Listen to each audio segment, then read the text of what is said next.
So I wanted to mention this, okay?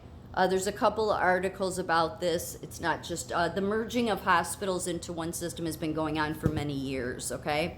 I most especially realized it when I was at Northwestern because Northwestern owns everything like from on the north side of the north part of Illinois from Chicago almost to Wisconsin, okay? They own a bunch of them, okay? This is very calculated and it's designed, and it's not just Northwestern. Most of the hospital CEOs, definitely the university hospital CEOs and board members, are on board with that global initiative agenda. They were part of World Economic Forum and putting this in place years ago. North Shore Hospital, which is like in Evanston, Chicago area, it's a nice area.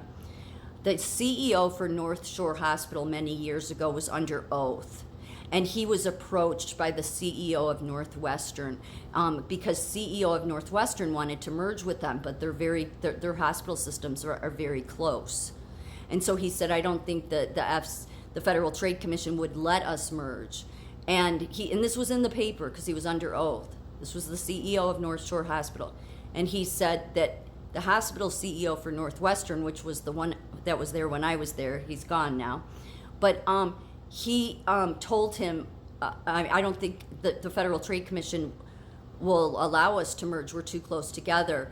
And the Northwestern CEO at the time said, we have ways around the Federal Trade Commission. So when the Federal Trade Commission and the DOJ and all these departments act like, oh, we don't know what happened, we don't know why all this merging happened or what it, yeah, no, they know exactly. Again, because all of these agencies, in order to force us into the global initiative, they had to corrupt these agencies. So there were many players on board with this, okay? Still are. So none of this is just, and this is why they're closing maternity wards.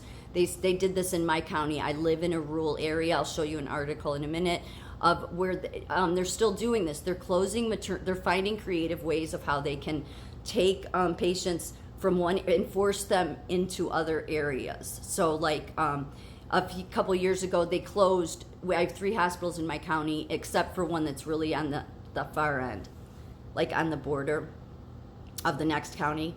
But so mainly just 3. And so there was only 2 maternity wards out of those 3 hospitals. Northwestern owns all 3 of them. 2 years ago, they took one of those maternity wards away.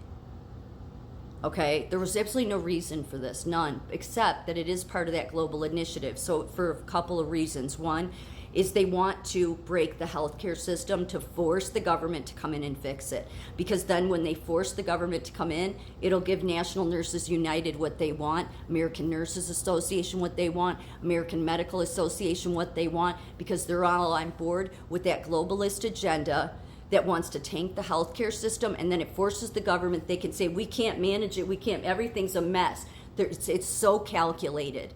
That's why I am not overreacting when I tell you these people are psychopaths that went along with this, okay? And I'm sure that when the bottom of this falls out, the American Nurses Association, National Nurses United, the heads of all of these all of the nursing at the top that went along with this in the medical associations, they will be seen for what they are. Text messages, phone calls, you can find them. They were at the World Economic Forum for years. This is all calculated. And it is to break the system, but do it slowly in increments so it doesn't look obvious, okay? And then you have your nursing unions that'll keep their nursing members busy with demand staff. Well, they're never going to give you staff. You want to know why? Because when Northwestern owns all the hospitals in your county, they don't have to give you staff. They're not competing with anybody. So you just have to suck it up. But your nursing unions will help keep you distracted while they know that the hospital systems are trying, these CEOs and board members are going along with tanking the healthcare system to force it into one payer system. Moves you closer to the globalist agenda. So, another article here. Who polices hospital mergers like that of, this is Barnes Jewish Hospital in St. Luke's. Yeah, when was this? I can't see the date, but I didn't get a date on this one. But this has been going on regularly for several years now, okay? It's speeding up now, and now people are questioning, why is it going across state lines, okay? And so what this article says about, I think it was one of them, it's basically talking about why it's going across state lines. The Missouri systems ought to explain how this merger will benefit patients by lowering costs and improve quality. It won't benefit. But I think most people realize, especially during COVID, because they saw what the hospitals were doing. I mean, if people were paying attention, that it was about money. I mean, if hospital managers don't realize that, yeah, that's what it's about, and they just want to sit back and think, oh, well, this is what we have to do. It's like, no, you should start speaking up. But they won't. They won't. But it's all about money. It didn't used to always be like this. So that's the key question people are asking. If they're going to say, oh, this benefits in this way and this way, and then if they have to, they'll say it's because we don't have it in our budget. They'll say any excuse they have except the truth, and the truth is it is part of forcing the government to come in and fix it because they're trying to break it.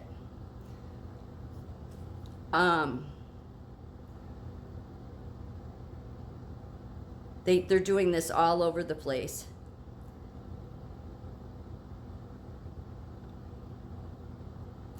Here's one with emails. Emails also suggest state officials were made aware of the findings. This is regarding mergers. On the evenings of January 13th, Whoops, I lost my place. Yeah, this is a long article. It's going into all the different states. The emails also suggest state officials were made aware of the findings. On the evening of January 13th, 2022, an assistant AG sent a lengthy email to Michigan Attorney General Dana Nessel about the FTC, Federal Trade Commission's review of possible antitrust implications, according to subject line. In version provided to KFF, I think that's the hospital, KFF Health News, though the entire email, except for the greeting and the signature, was blacked out. Yeah, see, they're all going to cover. The AGs are going to cover for the hospitals.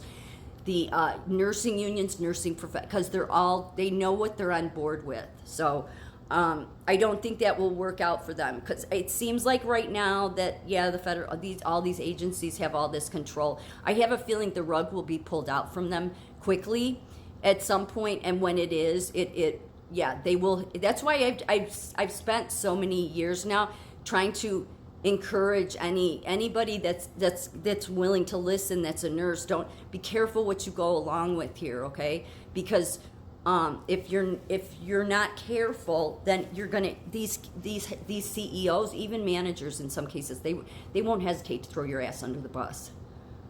Okay, they won't. Look at what I mean. I get that managers don't have a lot of control over the staffing issue, but if there were nurses that were speaking up about the right things and not listening to the nursing associations and unions, and instead listening to me, then you could call these hospital CEOs out. None of this is all calculated. And this has been going on. This happened in my county. I think I said at the beginning. Closing maternity wards. That works on a couple of different fronts. Obviously for the globalist initiative, obviously to help break the healthcare system, forcing the government to come in and take over, and then forcing everybody into one payer system, which will destroy healthcare. But these globalists, these CEOs, especially of your university hospitals, they don't give a shit. They don't care. They think they have more power than any government. They do. And in many cases they do, because they're a private business, they have a ton of money. But that's why they need to be called out. So this also works, though, to keep young couples from moving into the rural areas. They don't want you out in the farmland. Yeah, it's why Trump protected the farmers, okay? They want to push people, especially new couples, more into the city and closing maternity wards, and they're doing this not just in Illinois, all over. It forces young couples to move closer to the city, exactly what the globalists want. It's calculated, it's sick, and all of these people, these CEOs, these board members need to be investigated, and the CEOs and these associations, well, many of them need to go to jail.